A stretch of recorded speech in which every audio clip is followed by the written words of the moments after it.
So at that point in time, I started thinking, okay, am I going to, stay at home, or am I going to, do something else? And the business was starting to take off. It wasn't going great, but it was starting to take off.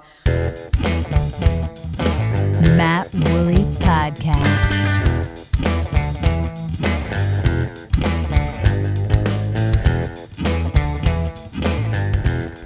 Welcome back to another edition of the Matt Woolley Podcast. Today I have my friend Tina Stanley on the show. Thank you for being here, Tina. You're welcome. Been looking forward to this. You're always such a vibrant personality and fun to talk with. So there's no telling what kind of hijinks we're going to get in today. Right. All right. So as we always do to start off the show, we want to ask the question, who is Tina Stanley? So you have a limited LinkedIn. Well, LinkedIn stalked you. You have a limited LinkedIn offering, but I'm going to read what's there. You were a realtor at Smith & Associates. You've also been a co-owner of TDS IT, should we say your husband's name on this podcast? Yes. Tim Stanley, the one, the only, Tim Stanley. Yes. Anybody that knows Tim knows you must have nerves of steel. And then currently you are a professional realtor at Arkansas Real Estate Group. I've been doing that for 7 years, but I know you have a lot more history in that because we've talked about that before in other conversations. So what else have you done? Well, what have I not done? I don't know. Prior to those experiences, I was a stay-at-home mom for many years while my kids were growing up. And that came about because when Zachary was about 2 and I was pregnant with Amanda and Christina was 16, we had a nanny coming to the house raising the kids. And we thought, this wasn't what we decided was best for our family. So I became a stay-at-home mom. At that point in time, prior to that, I had been a national account manager for MCI and handled J.B. Hunt and Tyson Foods. MCI. And taking it back. Blast from the past. Yeah, the one who broke up the AT&T monopoly. Yeah. So that's what I did. I remember the commercials. Oh, yeah. Pretty epic Friends time. and family. Yeah, friends and family. That's right. That's right. That's awesome. Okay, so let's start from the beginning. We like to do that. Let's hear the history. So where are you from? I'm from Farmington, Arkansas. Born and raised? Born and raised. So you've been in NWA for a long time then. You know the lay of the land. You know NWA before NWA was NWA. Yes, and my grandmother and mother both went to Farmington. My father went to Greenland. My family on my father's side has been here since the 1830s. Holy smokes, you've got to trace back that far. Oh, yes. Yes, prior to it being a state. Wow. Right? Wowee, that's epic. So many people in this area, if they're from here, are my cousins. Wow, they keep like everyone. Right. So, well, all right. You don't open that can without asking a few questions. So, I mean, where was the origination of your family? On my father's side, they lived in and around Winslow in the mountains there in a town called Sunset. Okay. And they moved here from the Appalachians somewhere. I guess it reminded them of home, and so that's where they settled. That all the cold? Yeah, exactly. Cold. My mother's side moved to Oklahoma first, maybe on, during Land Rush, I don't know. And then they moved back into Arkansas, and they moved in around the Prairie Grove and Farmington area. Awesome. Wow. So what was it like growing up in Farmington, before it was Farmington? It was... Before Fayetteville was barely Fayetteville. Yeah. That's the funny thing. I think about this area like, you hear the stories like, my Uncle Bill, he played... his father played for the Razorbacks, and Uncle Bill went to school up here way back in the day, way back in the day. And they talk about Fayetteville like it's just this little eclectic town in the middle of the mountains, not really. Oh, yeah. Just kind of, and to see what it's become. I mean, what was Farmington like back in the day? I think Farmington had 1,500 people in the town at that point in time, and my graduating class was around 50. And so, and most of the people I graduated with, my mother had went to school with their parents. So everybody knew everybody. Close-knit. Nobody got, thing. We didn't get away with anything. I'll just put it that way, because everyone knew everybody. That's awesome. So what was that as far as growing up is concerned? It was kind of like the small hometown feel. Oh yeah, sure. Very small, hometown feel. One of the memories that is kind of, I don't know, close. I was always in athletics, so Farmington was at that time very small athletics. I think we were a B school or AAA or so. I don't know. Don't remember what we were, but there was only for girls. There was girls basketball and girls track, but no girls softball. So my uncle was the baseball coach, and I loved baseball. And so I was always at the baseball practices. Yeah. And it was tryout time. I think I was 13, maybe 14. It was tryouts, and I was shagging balls. And my uncle is mad because none of the boys are hitting the balls at tryout. And he tells me to get up there, and I hit everything he pitched. Awesome. And my uncle played for the Arkansas Travelers back in the day. Is that right? So, I love the Travelers. So he was a big baseball player. And he pitched to me, and I hit everything. And he said, well, Tina, go take first base. And I'm like, oh, wow, what just happened? Now, this was prior to Title IX. Were you the first female? So I was the first female that played on the baseball team. That's awesome. Did that raise any eyebrows? Oh, that raised some eyebrows. I mean, in fact, the next day, the principal of the school came up beside me and said, parents are already calling him. They don't like this. I was going to have to quit. And I said, no, I'm not quitting. Get a girls' softball team. And I just walked off. And so this continued over the course of the next few days. And finally, he threw a bag full of bats at my feet. And I said, look, that's not a team. I need a field. I need, a backstop. I need all of these things. So he got all of those things together over the course of the next week. Because I guess there was a lot of heat from parents. That's crazy. Yeah. And so my dad became the coach, and we had the first softball team after that. Wow, that is awesome history right there. So you were pivotal in Farmington. you so you did two things there. So you were the first ever woman to play on the baseball, and then because of that, you created another historical moment where you created a softball team. Yeah, that's crazy. Isn't that funny? That's awesome. Yeah. I mean, you should have. Do you have a plaque up there? No. Really? No. That's awesome. No plaque, That's cool. No anything. We had a retirement party for my cousin at our house over the weekend, and some of our friends that we grew up with, and one of them was like, "You remember when you were on the baseball team?" And I'm like, "Yeah, I remember that." So that's crazy. there's no plaques, but that's wild. What a memory. Isn't that funny? That's great. Yeah. So I'm assuming with the reaction that you had with the principal, you've always been a confident person. Yeah, I mean, I would say not cocky, but in confident. Sports and athletics, I was always confident. Public speaking, not so much. I hated public speaking when I was growing up. And so in English class, I would always cut a deal with the English teacher at the first of the year. And I would say, okay, here's the deal. I don't want to speak in front of the class, but I will take a grade letter lower if I don't have to speak in front of the class, but I will do all the extra credit. So I was negotiating, so I can still get an A, but not have to do that. So you were a natural negotiator. Negotiator, I think so. All right. Hey, takes all types. That's awesome. That's cool. Okay, so I'm assuming your high school career is much like most people, with the exception of a few landmark events regarding the softball team. So you graduated from Farmington. Yep. What was young Tina doing? Well, so I graduated from Farmington when I was 18, and already I was working in the mall. I think I was assistant manager at one of the stores in the mall, and I just kept working there. I actually got married to my first husband when I was 18. Then I had my first daughter, Christina, who you also know. Yes. I had her when I was 21. So by then I was the manager of a store at the mall at Northwest Arkansas Mall. So I started in, retail store management and sales.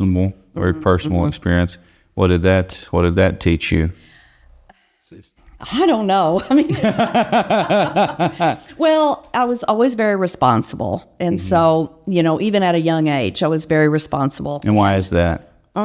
Because it really goes back to my mother was sick the whole time I was growing up. She was paranoid schizophrenic from the time I was in about the 3rd grade. And I was the oldest. And so it was me and my sister. And I was very responsible to take, to look at the situation when we came in from school and make sure my sister was outside and see if it was safe for that day for us to come in. And so if it wasn't, we would grab our backpacks and run out into the woods and climb a tree and sit there until Dad came home. Or we would go to a neighbor's house or something. It was that volatile? Yes, it was. Yeah, it was really, really volatile. Care to speak about that at all? It doesn't bother me anymore. Of course, I had a lot of counseling and that sort of thing because of it. But, there were times when it was life-threatening. And thus the reason that I would come in and look at the situation and see. But your dad was engaged. Your dad and he was working. So he would always, when we came in from school, he would be working. He worked at SWEPCO locally.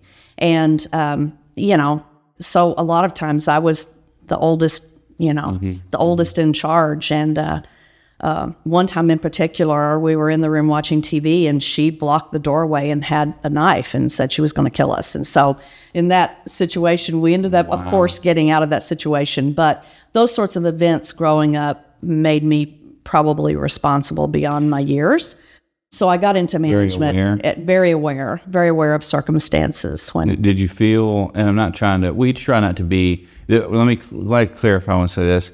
I'm not trying to make this a Montel Williams. Oh, no. But I say we like to highlight perseverance. Yeah. And so, obviously, I mean, there's a whole set of struggles that most kids don't deal with. Sure.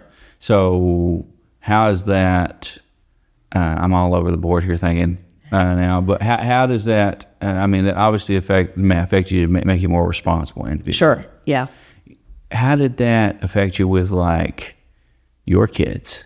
You coming from that perspective, because you only know what you know. Sure. From where you've been. Yes. So how does that?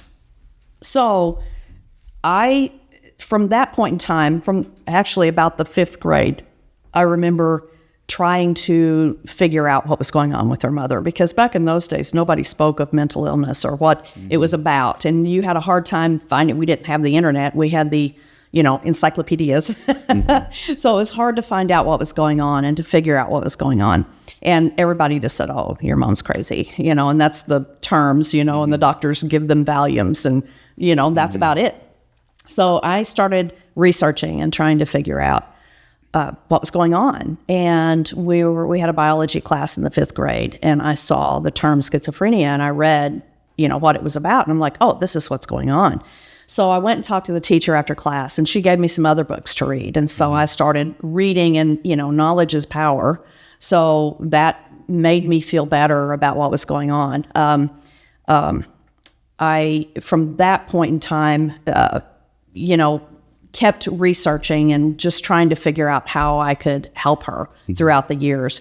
I ended up in her latter years being the person that took her to all of her doctor's appointments. And I would even go into the doctor's appointments and say, there's this new medicine that just hit the market and we want to try this. And I knew more than they did about the subject because I really took responsibility for my mother. Is there, speaking to that, so you're very knowledgeable on the topic, what is the reasoning behind, do we know? There's a lot of different reasons behind that. Is it speculation, or do they have they centered in on the science? Well, there's quite a few different things.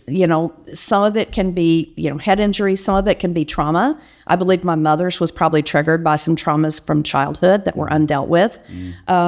And also, there are some chemical imbalance reasons.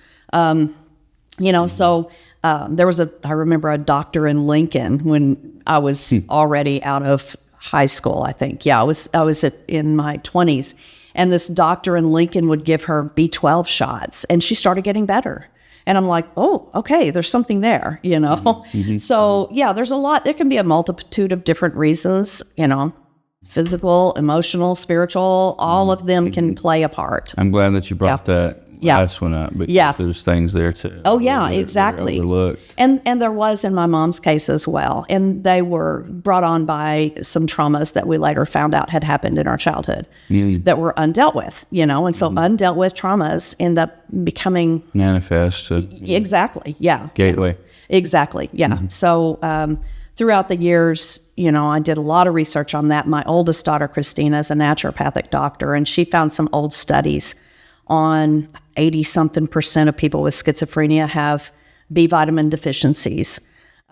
And old studies from like the 70s or something that have since been buried, but, many people will benefit from B vitamins. And so we've done as a family a deep dive into that, but, it did help shape me into who I am. And when I walk into a room, I'm automatically looking around and trying to figure out where the threats are, just because that's the way I was raised.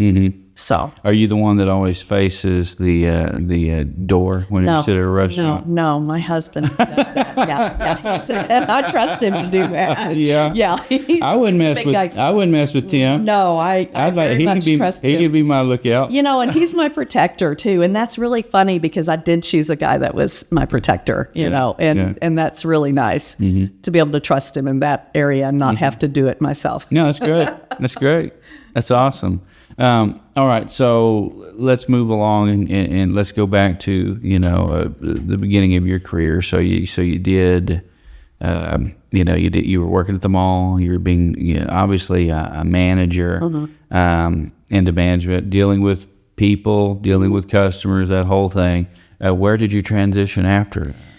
Well, let's see. So I ended up getting divorced, and I didn't want to work mall hours anymore. So, I was in my 20s and got divorced and was a single parent to Christina and didn't want to work holidays and weekends. So then I got into outside sales and started selling copiers for a local dealership. Is that right? Oh, yeah. And so you know where this is going. So then fast forward and I meet Tim, and he works for Eastman Kodak, and he's selling copiers and printers.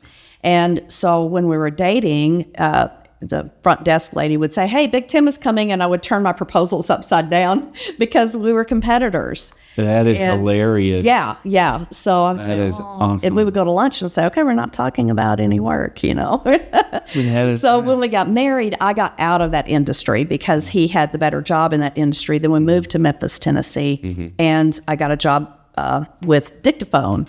Dictation equipment, selling dictation equipment. Wow. Isn't that funny? That's another blast from the past, Think how far that's come. The new dictaphone. Yeah. That's awesome. Okay, so you got, how long were you, he's told me this before, how long you guys are in Memphis? 3 years. And that's what I was thinking, it's a short run. Yeah. Then we went to South Florida, and he was down there for 3 years. I was down there for 2, and I worked for MCI. So I started working for MCI in Memphis. Wait a minute, y'all were apart for a year? I mean, like... Yeah. Oh, yeah. Now, so we'll kind of back up, and I'll tell you the story. So MCI in Memphis, and then Tim got a really good job with Eastman Kodak in South Florida, handling the Office Depot account as national account manager. So I got a transfer to... with MCI to South Florida, and I was handling major accounts down there. My largest account was Telemundo, and I did not speak Spanish. I think they gave it to me as a joke. I seriously, really, yeah, because I didn't speak Spanish. They were like, "Here's this Arkansas That's no gal. bueno. This we're gonna give her Telemundo, and she can go into Little Havana every day." That's and awesome. I did, and ended up doing quite well there. And then a job opening came open in Northwest Arkansas for a national account manager to handle J.B. Hunt and Tyson Foods. And my old boss in Memphis was the guy over this territory, and I interviewed with him and got the job. So I transferred up here with MCI, and then Tim was still in South Florida. And he said he would try to get a transfer as well, which he ended up doing, but it was about a year. Wow. So in the package that I negotiated, and there's that negotiation, in the package that I negotiated 6 trips that they would pay for Tim to come here, Tim to fly here, or me to fly there. Nice. So anyway, yeah. That's awesome. So yeah, we got to fly back and forth. So once every 2 months kind of thing. Right. All right. How long was the stay? I just did like a weekend or something, sucks. because we're both still working in both places. So What was that like? I don't know. It was pretty rough, but You said it was such. It was pretty rough. it was pretty rough. That's why you said it was such opposite. It's It pretty was rough. pretty rough. Well, but I was really busy that first year. Yeah. In that job, it was just one day a week. I would work all night long, and then just get up, shower, and go just grind. So that was the first year. Have you always been a person to grind? Yes. Oh yeah. For sure.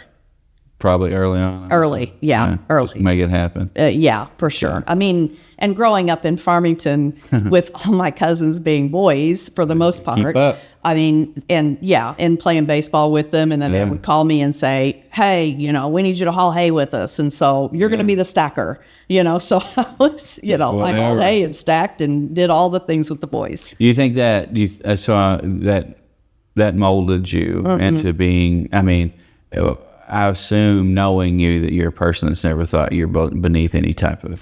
Oh, no, absolutely not. I mean, I ran a trap line when I was in the 5th grade. Awesome. On the creek behind our house. So, I mean, whatever work was available. Oh, yeah, for sure. Mostly possums. But Oh, man. it's terrible. I'm not going to ask you how to deal with that. No, it was not. Yeah, I know how you had to deal with it. Yeah. That's funny. Okay. So when was the transition? So you were up here, and so when was the TDS? We're going to call it TDS because that's what it is. TDS IT now. Right. But the formation of TDS, I've heard a little bit of the story from Tim and his no plan B. Right. But what? I mean, you guys had a lot of background. Where did that come about? So, I mean, you were doing the thing up here, and was that part of he came up here? Yes, he got up here, and he got up here with Eastman Kodak. Yeah. To handle Sam's Club. So he was handling Sam's Club, and at that time, Eastman Kodak, everyone thinks of, it's film or, cameras, but they were big printers, large printers. And then there was rumblings that division was being bought or sold off. And so Tim was like, oh, my job's going away. About the same time, he came in one day and said, I've got a job interview with Xerox. And so he interviewed with Xerox Direct, Xerox Corporate. But at the same time, Xerox, another division of Xerox, which was you do your own thing and have your own business, dealership, they interviewed him as well. And so he came home and he said, I've got 2 opportunities, and I can go and work for Xerox Corporate and have the salary, or I can get rid of my salary and take a leap of faith and, do my own thing and have my own business. Well, at this point in time, I was on maternity leave with Zachary. I just had Zachary. And I'm like, oh, this is not a good time to discuss getting rid of your corporate salary, It's not great, not ideal. But we did decide that we thought in the long run that would be the best thing, and that I would continue working in corporate America for a few more years while he got the business off the ground. So that's how that came about. Was that? Was it? Let's talk about this. We try to get real into the feels, of that situation. Sure. I mean, what was Tina feeling at the time? Well, yeah, it was pretty scary. It was like, okay, while he's getting this business off the ground, neither of us really know what that looks like. I'm the breadwinner, and oh, by the way, I just had, a baby. And I've got a 13-year-old and a baby, and so it was pretty scary. But through the whole thing, God was always faithful, and we always made all of our bills, and just step by step made our way. And when he took over that business, the guy who had been doing that portion of Xerox business had basically been retired for quite a few years and had let the business dwindle down. I think Tim took it over with maybe 5 accounts. There was only 5 customers. The only way to go is up. And that's why it says there's no plan B, because it's just this plan is it, and got to make it work. Yeah, that's awesome. Okay, so at what point? So at what point you decided you were going to be a stay-at-home mom? You decided. Well, when did that come about? So a few things were happening during that period of time, and MCI was bought by, what was it? I can't remember who bought them. They were bought by another company, and the whole culture changed at that point in time. I just remember negotiating a contract and having higher ups coming down and telling me to do some dishonest things or to portray the contract in a way in which it really wasn't. Oh, wow. And I wouldn't do that. And I was like, I'm not going to do that. But they kept putting pressure on me to do that.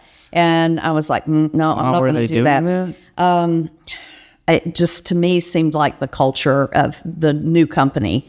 And they were wanting, we had, with JB Hunt and Tyson Foods, had a customer service rep that would sit on site at at both accounts. And our corporate people were wanting to say that they could no longer have a dedicated customer service rep, which was really important to both of those clients. And they said, but we're going to write the contract where it looks like they're still going to be dedicated, but they're really not. And I go, ooh, that's deceptive. I don't like that. That's got your name on it. Exactly. And I'm the one that has to live here. And so at that point in time, I started thinking, okay, am I going to, stay at home, or am I going to, do something else? And the business was starting to take off. It wasn't going great, but it was starting to take off. But other things were happening. I was pregnant with Amanda.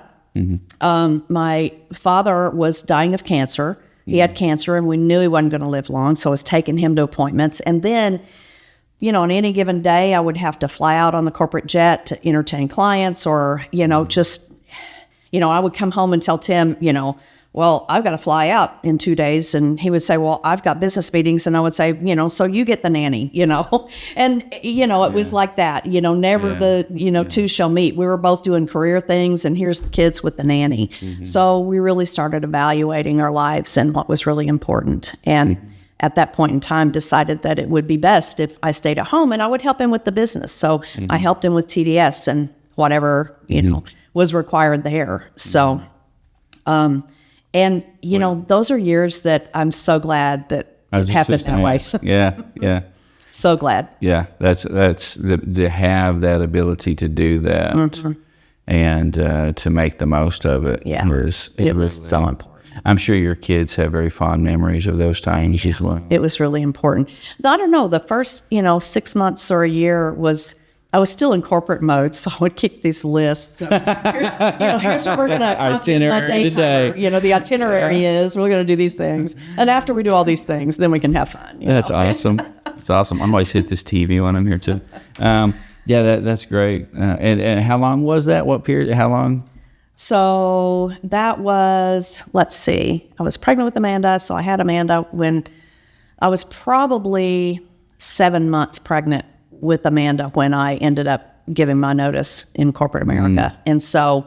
how long your tenure last and being stay-at-home mom? How long? Let's see. Well, till 7 years ago, Amanda was getting ready to graduate high school. Is that right? And so, yeah. So Oh, wow. Yeah. So I was stay-at-home mom all those years. And basically, I was everything from farm help to fix it at the house to do it all. Yeah. You're the universal pig. I was the weed eater. Yeah. I was the mow person. I was, all That's the things. Awesome. And really loved it and enjoyed it. We had gardens and, we would go fishing at our ponds and just, really had great time with the kids. That's awesome. During the time that we're growing up.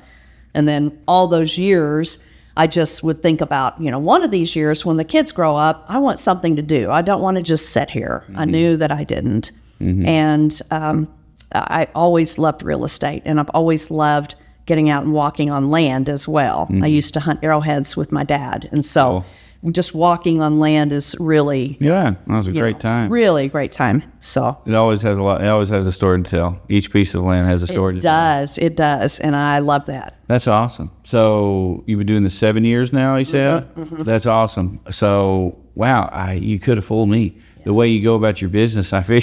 I mean, you speak and you have a natural flair for it. I think you've been doing this for 20-something years. Oh, thank you. Well, I think a lot of my previous experience lent itself to this because when I was the national account manager for MCI, I handled project management.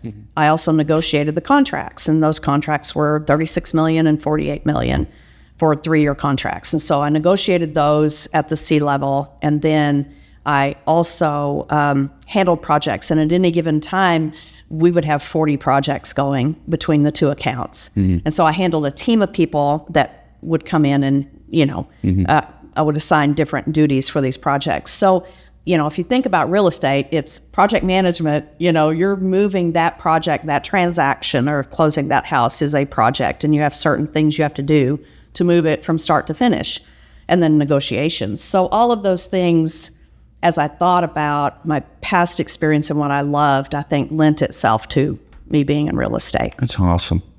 Well, okay. So there's lots of things I want to try to dive into here.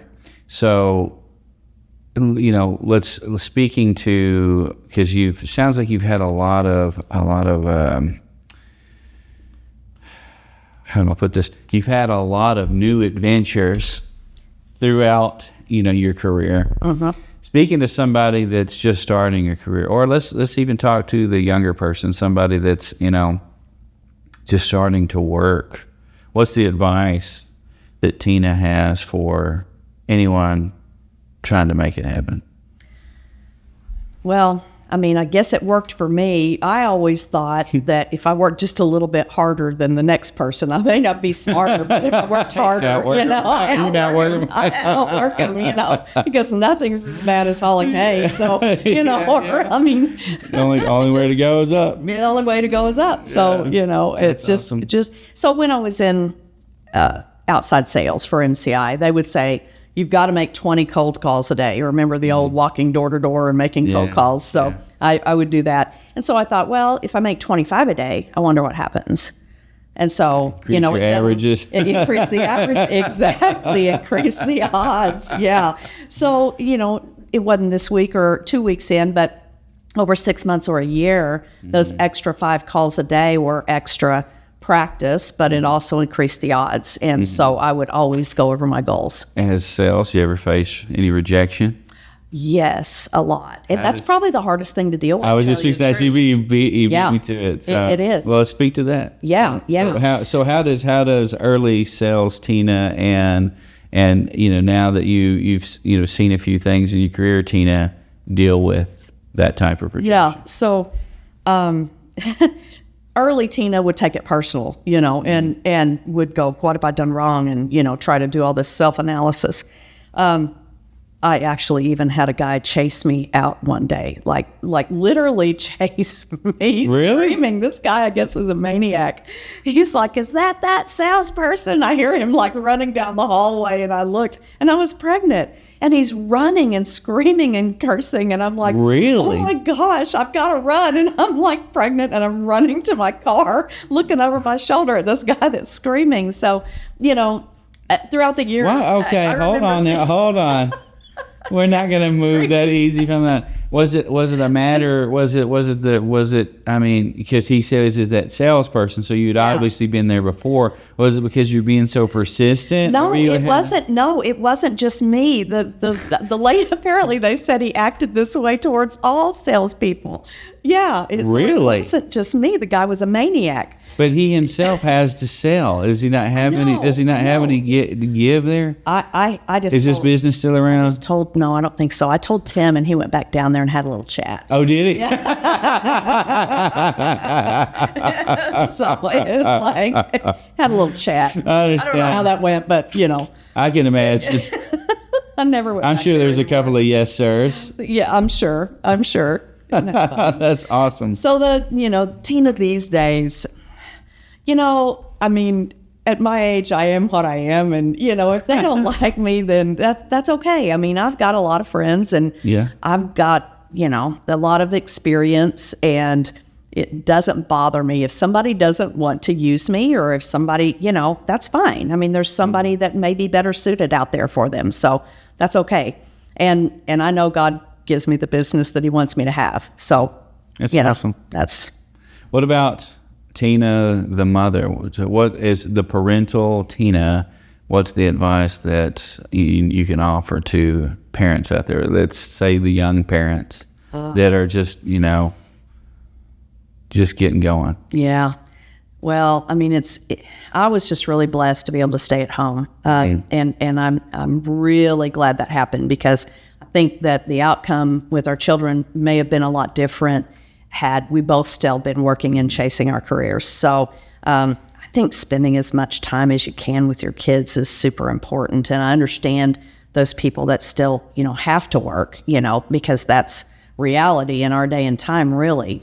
But just taking the time to the best pictures I can remember, the best things I can remember are sitting in the yard and, looking at bugs with the kids, just the simple things, really just stop and spend time as you go and smell the roses. It really goes so quickly. It really does. So quickly. And I remember thinking when I had Amanda and I became stay-at-home mom, I thought, wow, when my kids grow up, I'm going to be so old, and I'm not going to be able to do anything.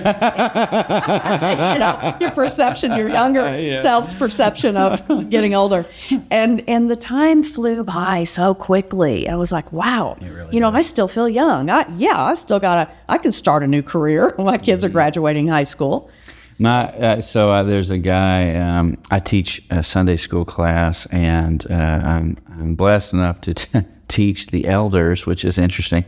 But hey, they asked me to do it. But anyways, there's a guy, I love him to death, his Brother Harry. He is 94. Oh, wow. He just celebrated his 94th birthday, and I'm like, man, that'd be great. I don't know if I'm gonna hit that one. But he said, I said, how's it feel to be 94? He goes, I'll tell you exactly how it feels. He said, I feel like I'm 25 in here, but everything else tells me differently. That's true. That is wow. so true. That's so true. Yeah. I think we have a lot more accessibility too. Again, you look back and you ever gone back and looked at those pictures of 80 years ago, or even 70 years, 60 years ago, whatever, these guys that at their time they were 40. Yeah. They looked like what we would consider now in their, no joke, late 70s kind of thing. They looked aged. Yeah. Age is just so different now. It is. It's very different. The access to amenities and easier lives obviously help condition that. Right. But it's wild. You see all these old celebrities and you're like, oh man, you're thinking he was 60 years old. He's like 39. Right. I know.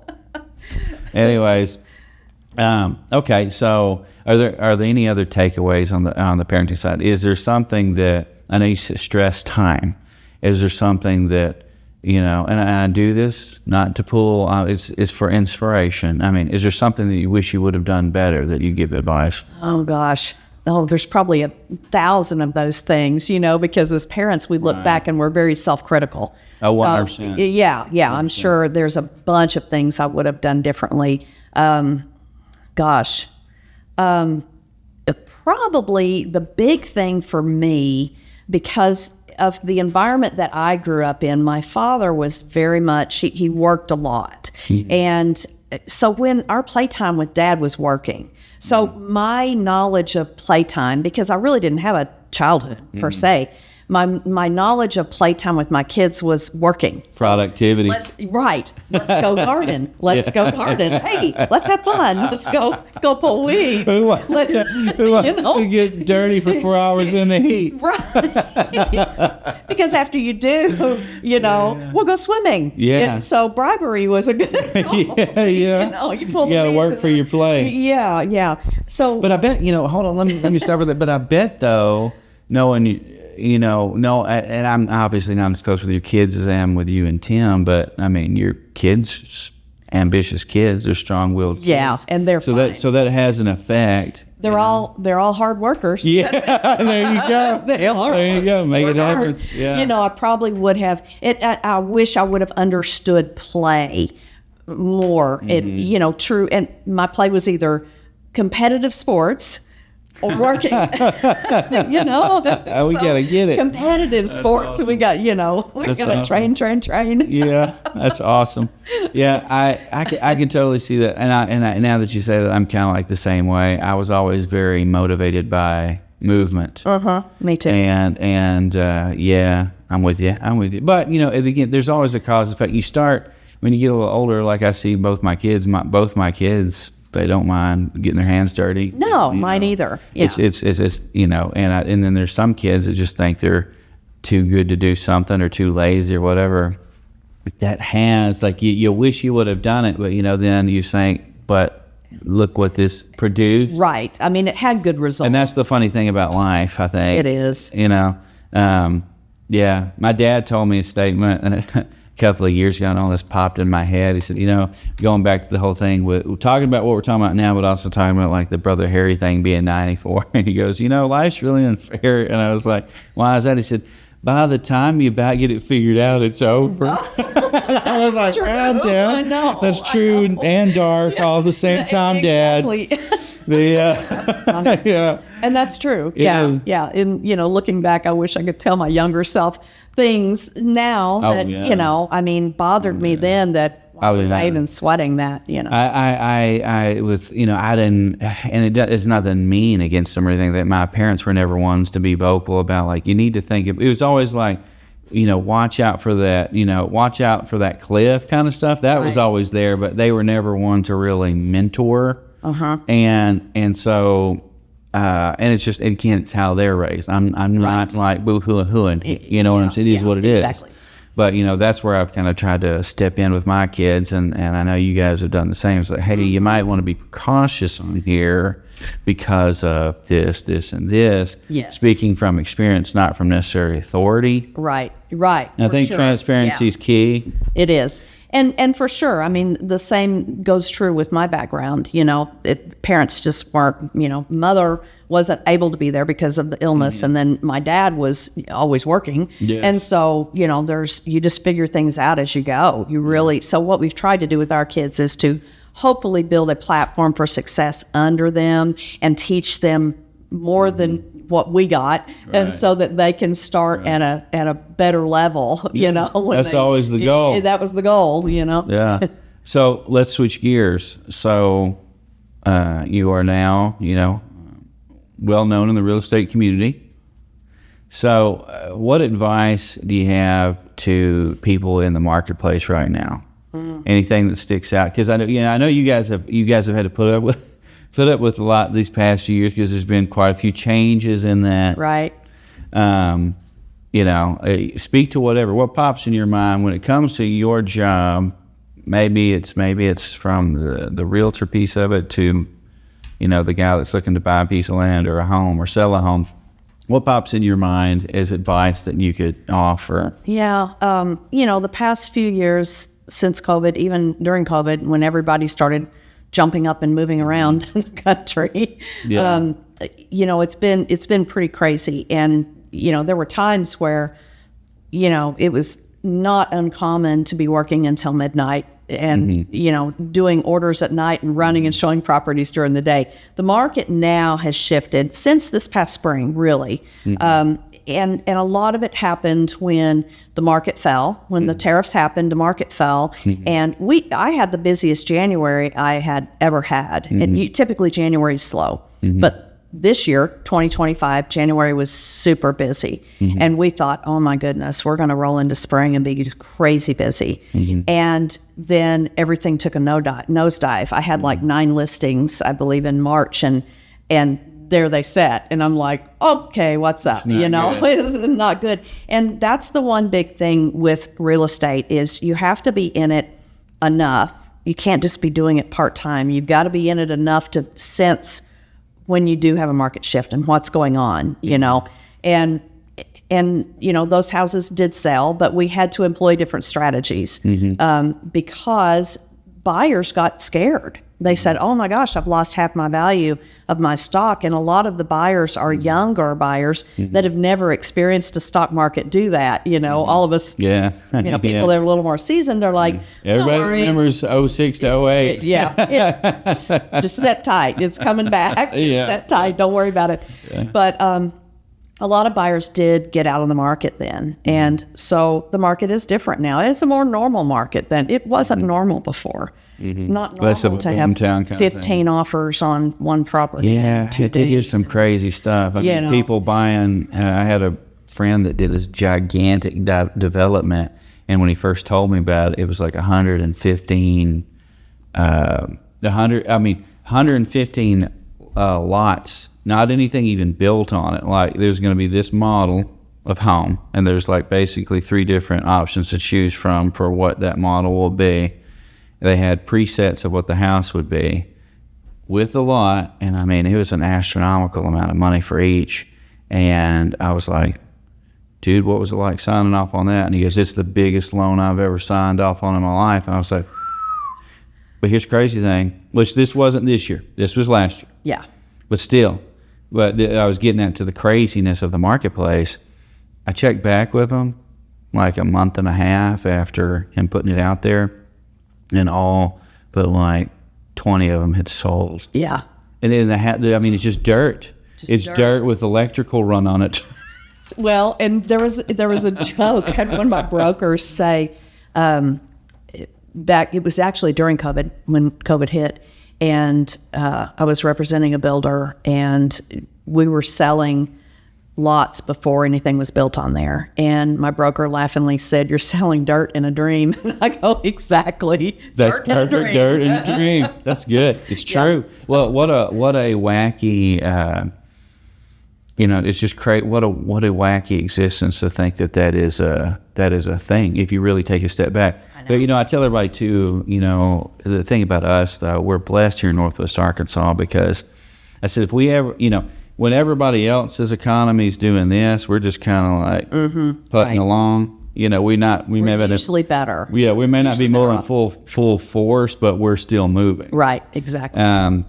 We don't have that up and down. And I said, so if we ever get to where we have a lot of up and down, that's when we really need to be worrying about some things. Right, for sure. But that's a definite blessing. Well, the thing now, I believe that we really have to be cautious of as realtors, especially when selling land, is there water availability? Is there infrastructure availability? Because that's a big deal right now. In some of the areas, Centerton is having issues with sewer and water taps, and Bentonville with sewer taps, and even West Fork with water taps, because you've got a farmer that used to have 40 or 80 acres, and they've split that up, and maybe the family sold everything except for maybe 5 acres, and instead of one water tap for the property, or maybe 2, you've got 10 or 15 now. And you've got older lines and smaller lines, and the capacity's not there. So a lot of times I'll have people calling me from out of state and saying, especially investors,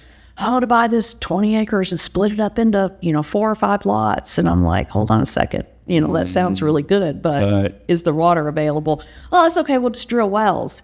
Oh, but hold on, anywhere south of Fayetteville, there's a 50-50 shot you're not going to hit a well, and you're still going to pay the driller.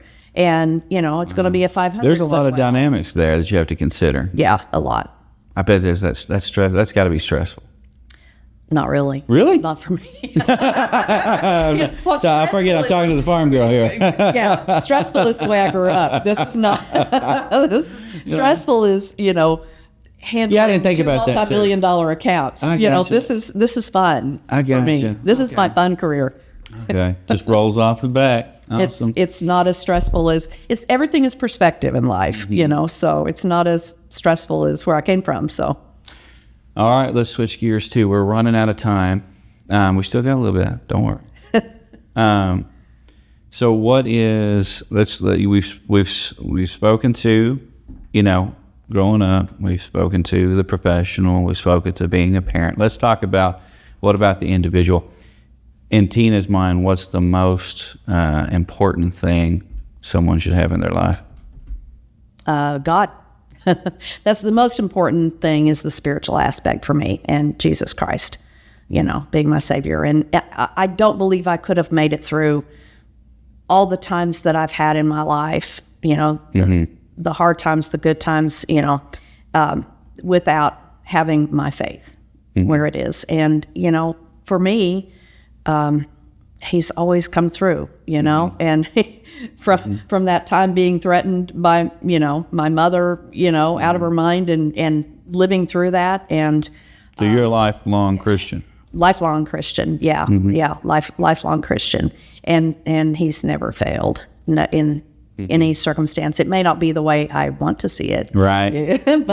but later down the road, I see that was the best choice, Yeah, not to allude to the Garth Brooks song, but there is something to be said about unanswered prayers. Exactly. You think he's not listening, and it may not be 2 days, it may not be 2 weeks, may not be 2 months, may not be 2 years, but maybe even 5-10 years. You're like, oh, wait a minute, and it's the struggle is real at the time, but that's where your faith gets. Exactly. Well, and I prayed for years and years and years for my mother to be healed from that. And finally saw an answer to those prayers after, many, many years. I mean, my mother was 62 when she passed away. And 2 years before she passed away, she was pretty much sane, and she was my mother. And I got 2 years with her before she, that's amazing, went on to what a blessing. Heaven. And it was very much a blessing. So sometimes those prayers don't come when we think they're going to. Well, that's awesome though, because you stuck by her side the entire time, regardless. Yeah. And you got to, praise God, you had that closure too. You had really that. Good closure. You had that for sure. What a sweet ending. Yeah, very sweet ending. That's awesome. That's awesome. Well, what's new for Tina? Anything on the horizon? What's Tina up to? What's the new? What besides real estate? What are you getting? Besides real estate, what are you getting ambitious about, Tina? Oh wow, let's see. Well, interestingly enough, I've never done this, and I'm leaving tomorrow to go to Roatan, Honduras, on a trip by myself. Tim is going on a fishing trip with some guys, and I had a week where I wasn't as busy. I now have an assistant as well. So I have an assistant, Cassandra Foliart, and she's great, and she really, really helps in all aspects. So now I have somebody here, and I can take a little breather. But I wanted to do this for a long time. I've wanted to take a little retreat sabbatical for myself, to read, to rest, to reflect, to, maybe do a little writing. So anyway, I'm doing that this next week. Never done that, and I don't know what's going to come out of that. What are you going to write? Well, to be determined? Yeah, to be determined. Yeah. I've had a lot of people ask me to write about some of the experiences growing up and how we got through those. And really, I have in my heart to write a book on love and how love overcame all of the things that happened when we were growing up. And so anyway, I don't know. I'm going to sit and try to do that for a week. It's going to be interesting to only have myself as company for a week. I don't know if I can do that. I'm kind of the same way. I don't know. I'm the same way. A couple of days, I think I'm going to be good. Right, right. I'm always like, I wish people would just leave me alone. If I just had a day to myself. And then 3 hours in, what's happening to my life? I know. I'll be FaceTiming people. Hey, would you join me here? Via FaceTime? That's awesome. So, I don't know.